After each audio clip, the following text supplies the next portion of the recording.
But there are actually 53 million adults in the United States who do not have a traditional credit score. Hey credit warriors, Credit Shifu here, and we have some interesting news for people who do not have credit scores, okay? We're thinking about people who maybe you're just a graduate from college, all right, and you've never had a credit card before. Perhaps you're a new immigrant to the country, okay, so you wouldn't have built credit yet, and it's very difficult to get a credit card if you don't have a credit score, right? But according to a report by the Wall Street Journal, several banks, including Chase, are considering using bank data instead of credit scores to approve people for credit cards. Let me read you a little bit of this report. JPMorgan Chase, Wells Fargo, and US Bancorp, that's US Bank, and others will factor in information from applicants' checking or savings accounts at other financial institutions to increase their chances of being approved for credit cards, according to people familiar with the matter. The pilot program is expected to launch this year. I love how it's always, according to people familiar with the matter. I mean, they could just be making it up, couldn't they? No, I don't think so. Wall Street Journal, you know, they're pretty good with this kind of thing, okay? They got a lot of inside sources. But anyway, what this means is that these banks are going to be sharing information with each other. And this actually comes from a government policy, all right, that was kind of set up to kind of facilitate this, all right?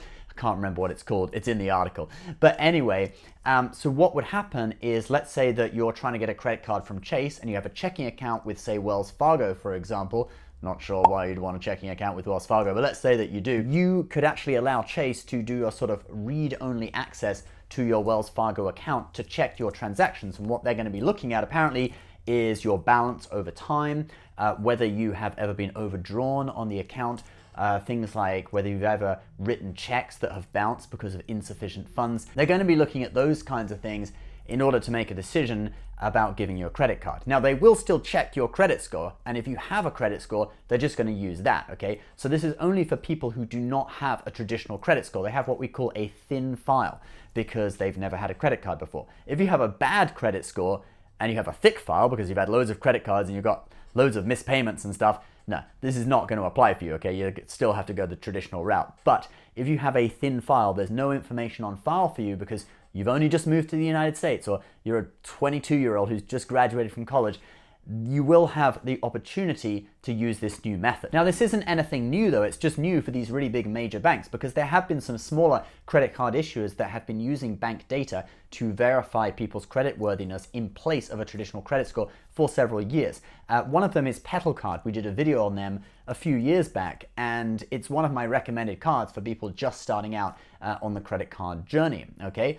Now, these big banks are gonna be working with Early Warning Services LLC, and they have been talking about partnering with Plaid as well. Now, Plaid or Plaid or Plaid or whatever, however you say it, this is a service where you can give read-only access to your account. So if you've ever been on one website and it asks you to verify your bank and actually type your password in for your bank account so that website can get read-only access, often that is through Plaid, okay? That's one of the networks that does this, all right? Now, this is going to be a really big deal for a lot of people because you may not know this, but there are actually 53 million adults in the United States who do not have a traditional credit score. And it actually might be coming sooner than you think. Let's read some more of the article. JPMorgan is expected to be the first to use the deposit account data in evaluating credit card applicants.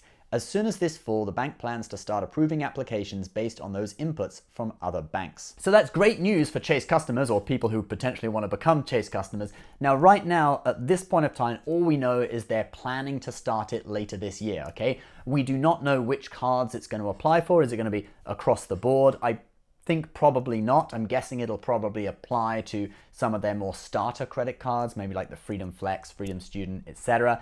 And are you going to know about it? I'm not sure. Maybe it'll be something that goes on behind the scenes, or maybe it will be like with Plaid. You have to actually put in your password to another bank, say Wells Fargo or whatever, whoever you're banking with, and Chase will actually pull those transactions from that. So we're not sure whether you're going to know about it or whether it's going to be behind the scenes, which cards it'll apply to or whatever, but we'll keep you posted as soon as we know more. And yeah, later on in the year, you may be able to apply for a Chase card without a credit score. If you're interested in any Chase cards and you already have a credit score, you just can't wait till later on in the year, I'll put a couple of my favorite Chase cards below. The Chase Sapphire Preferred, excellent card, 80,000 point sign-up bonus. Also the Freedom Flex as well. So click below to learn more about them. Guys, please leave your thoughts below. What do you think about this? Is it a good idea? I mean, blatantly, it's a good idea. It's such a no-brainer. But anyway, I'd love to hear what you think about it. Please subscribe if you're new, and we'll see you next time. Bye-bye.